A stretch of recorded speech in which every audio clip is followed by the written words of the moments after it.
the Essenes embodied Jesus Christ. The story of Jesus most likely began around 100 years before the story begins, with his birth at the beginning of the Common Era. The first written version of the story is the Gospel of Mark that dates from 70 Common Era, about 40 years after the story says Jesus died. This is also the time of the Jewish revolt against Rome and the defeat and expulsion of the Jewish people from the Promised Land. The knowledge of the Hebrew Bible in a time of illiteracy indicates that the Gospel of Mark was written by Rabbis, or very learned men in Judaism.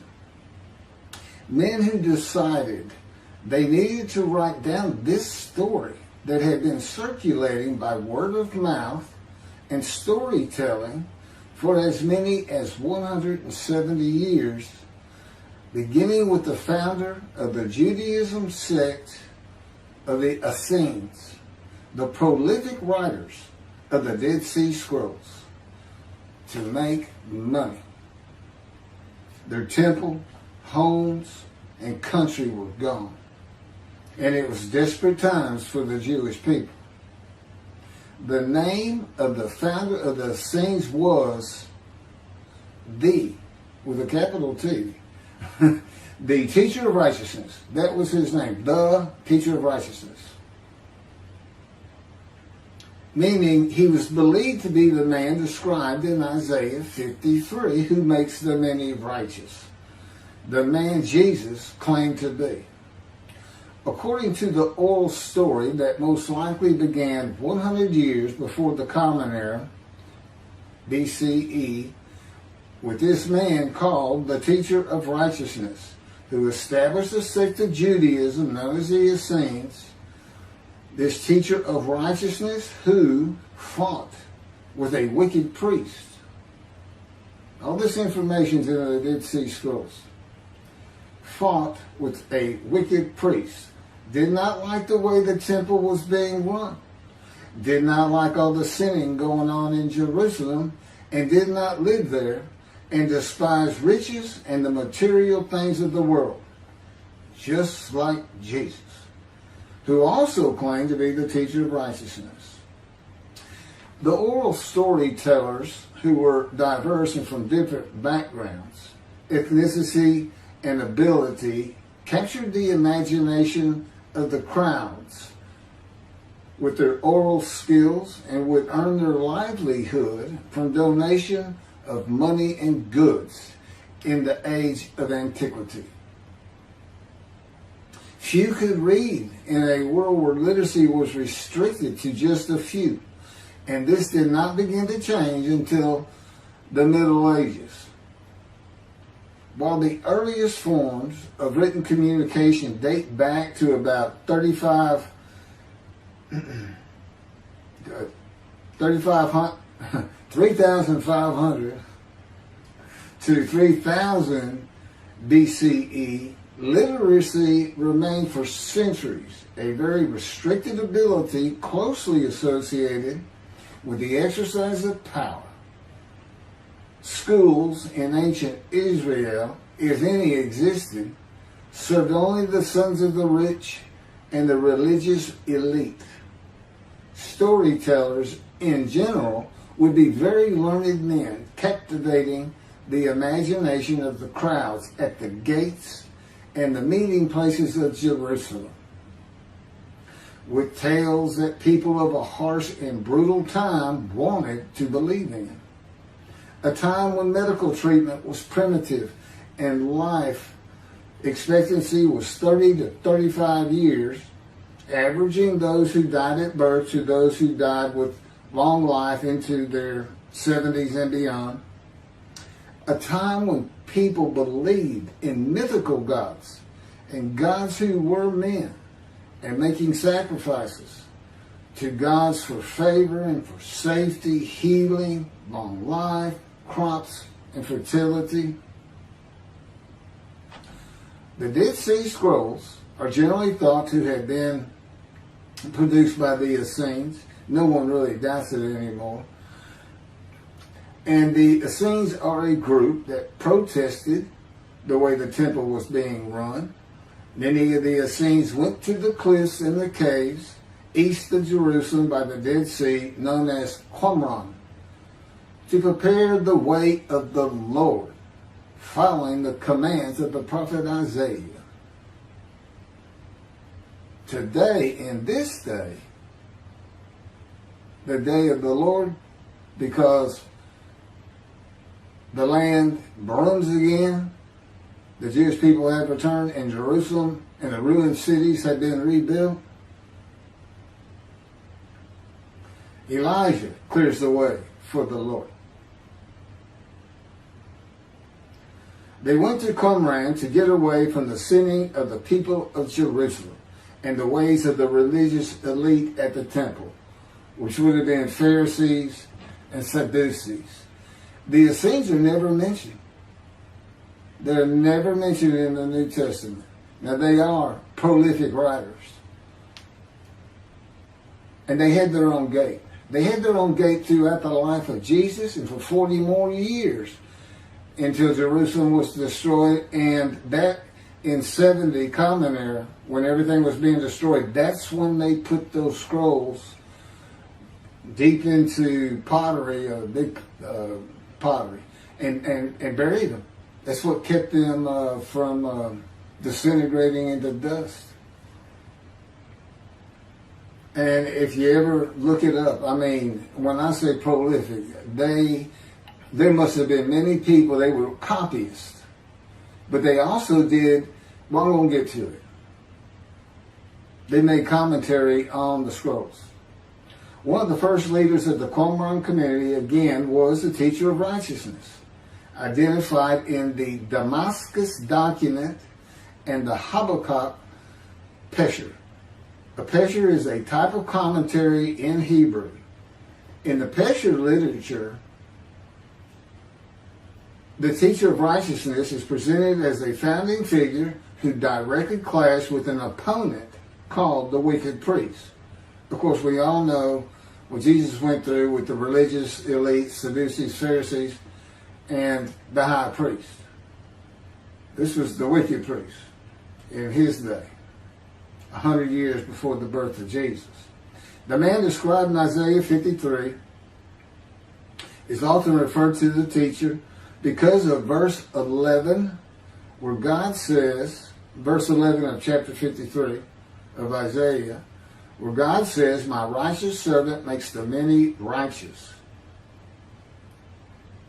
The teacher of righteousness and his followers left a library of information on his teachings, himself, and Scripture, and would seem to be the first of many men to claim or to be claimed by others that the man described in Isaiah 53. Jesus is not even the last. No, he's not, but I mean, he's not even the last. The Hebrew noun pesher is found in the Hebrew of the Qumran scrolls in the sense of meaning, explanation, interpretation. It is similar to a midrash in the Talmud. Various biblical texts were deemed prophetic and were subjected to pesher interpretation even when appearing in non-prophetic literary context. The copy of the pesher of Isaiah dates to the beginning of the 1st century Common Era. The pesher of Habakkuk attributes this technique to the founder of the community, the teacher of righteousness. In other words, this pesher is written during Jesus' life. And they had their own gate, the gate of the Essenes. The Qumran sect, like the broader Jewish movement from which it sprang, took a critical view of the established orthodoxy of its time, believing Israel to be under divine judgment, regarding itself as the true remnant of Israel and awaiting its imminent vindication. At the, quote, end of days. At the end of days, evil would cease, the wicked would be destroyed, and the righteous would live under a divine blessing. This is not unlike the teachings in Judaism today of a redemption, restoration, and exaltation of the Jewish people by the world of Gentiles, the nations, with peace throughout the world when the Anointed One comes. The Anointed One means Mashiach. The New Testament would say Messiah. That it just means anointed to do a task for God. And that would be from chapter 11, verses 1 and 2 of Isaiah. And the man is described in Isaiah 53 according to the sages and rabbis of the time. He was known as the leper scholar. And that's because it's a man suffering familiar with disease. Sickness that will bring you to grief and be exposed to death. Today we would say cancer. And he makes the many righteous by his knowledge. That's in Isaiah 53. By his knowledge. Not by his death. Not by his crucifixion. Nobody dies. Exposure to death is not death. Jesus died. He was never exposed to death. He didn't get near it, but it did not happen.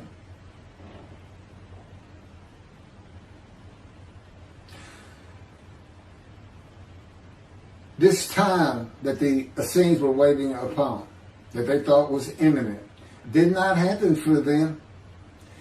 And it is this teaching that Jews for Judaism uses in the analysis that Isaiah 53 describes the Jewish people as God's righteous servant, as one man, Israel. The persecution of the Essenes and their leader, the teacher of righteousness, probably elicited the sect's apocalyptic visions. These included the overthrow of the wicked priests. Jesus pointed an accusing finger at the high priest and told him, "You shall see me return." Oh, it sounds threatening to me. The wicked priests of Jerusalem and of the evil people, and in the dawn of the Messianic age, the recognition of their community as the true Israel. Josephus Flavius describes this sect, the Essenes. This is a man living at the time. People wrote back then, but you can't find anything written by Jesus or about Jesus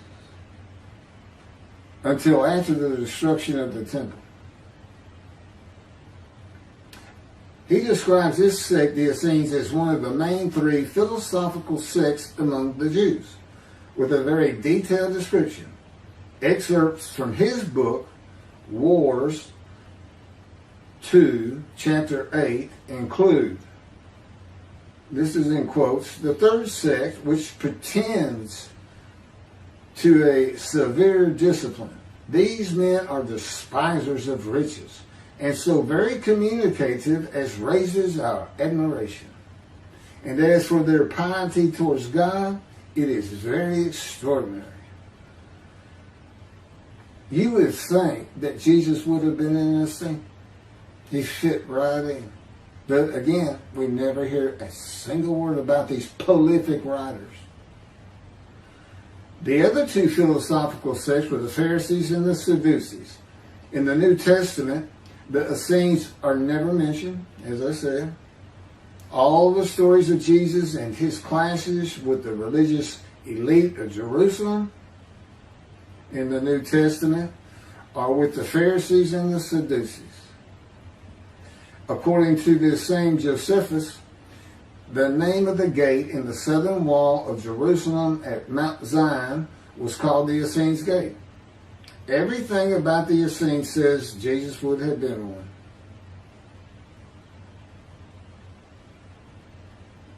Peter and Paul, disciples later called apostles of Jesus, all said Jesus was the fulfillment of Isaiah 53.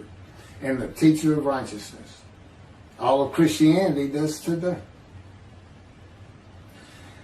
The Essenes, again, were writers and copyists and had their own gate in the southern wall of Jerusalem. Their founding leader claimed to be the righteous servant, so did Jesus. It is impossible to believe that the Essenes had not heard of Jesus.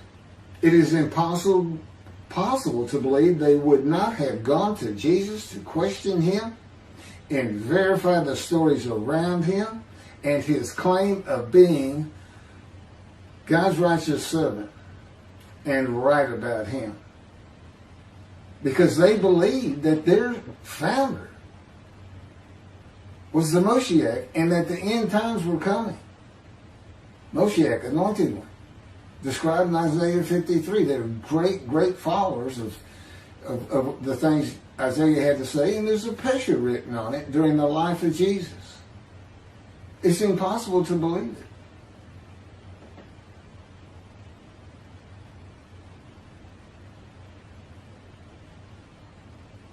We're talking about a man that healed the sick, removed blindness, had the cripples walk, fed 5,000 people with 5 loaves of bread and 2 fish, walked on water, turned water to wine, raised the dead, was crucified, and 3 days later came back to life? And you think these people, how about Joseph Philadelphus? Why didn't he mention that? He talks about the destruction of the temple. He was there. The Essenes were present in and around Jerusalem for 100 years before the birth of Jesus and another 40 or so years after his death at the age of 30 in the first written story of him and his life in 70 Common Era. There is not one word written by the Essenes of Jesus. There is no account in the New Testament of Jesus and an Essene. There are no writings or even a mention of him by a single person or a group that was part of his generation while he was alive. There are no writings by Jesus. And prophets of God, men of God, servants of God had been writing for him throughout the biblical times until he stopped talking to his prophets. The Hebrew Bible ended. The last prophet he spoke to, Malachi. Malachi chapter 3, the last chapter of the prophets,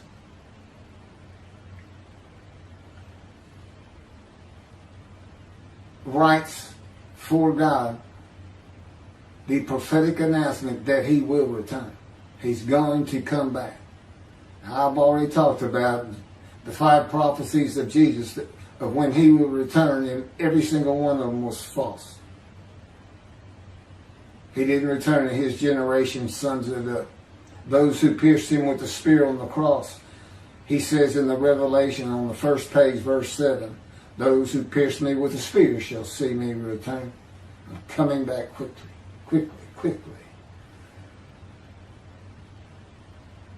Nothing was written by his disciples. There are no writings by Herod or Pilate or any Roman newspaper, poem, or book of this man who healed the multitudes, fed the poor, walked on water, raised the dead, turned water to wine, was crucified and rose from the dead to human life, and then rose to heaven. That's where he's supposed to be returning from. While there are 3 Gospels under the names of 3 disciples, they are all considered pseudepigrapha. In Greek, that means falsely attributed. Writings which were attributed to authors who did not actually write them. And they were all written long after the death of Jesus, these Gospels, full of quotes and teachings from Jesus himself. Quoted parables, long speeches, Sermon on the Mount, long sermons that could not be accurate if passed by word of mouth. There is only one answer. The Essenes themselves, these writers and the storytellers of the day, had put this story together. And even though the writers of the gospel knew full well these rabbis are learned men of the Hebrew Bible, they knew it didn't really fit. But you know what else they knew? Nobody could verify it. Nobody could check them. Nobody could check them. Now, I just did a video on the deceptions. The deceptive, it covers just Matthew. And there's 3 different stories of him and deceits in every one of them that you can go look up now. You can verify these things that I'm saying. I'm quoting them. I give the chapters, the books they come from. You can see Jesus change Zechariah, verses 9 and 10, the verses, from riding an ass into Jerusalem and being crucified, as Jesus said all the prophets said of him, to what the prophet actually said. You can go look at it. He said he's going to go and defeat Rome, defeat the enemy in Rome, which in Jesus' time, in Jerusalem, and be king of the world, which at the time would have been the nations of the Middle East. And he would tell them all to surrender. That's actually, that's part of the verse itself, verse 10. And he would defeat the enemy and have the nations surrender and be king from sea to sea, lands into ocean. I mean, you can't get more deceitful than that. You can't lie greater than that. You're manipulating Scripture, God's holy word, manipulating it, deleting a verse 10, telling your disciples, tell everybody these things. That's why he's telling them. Tell everybody these things. I'm going in. They're going to kill me. Okay. That's what the prophets say. Don't forget. I mean, that's what he's doing.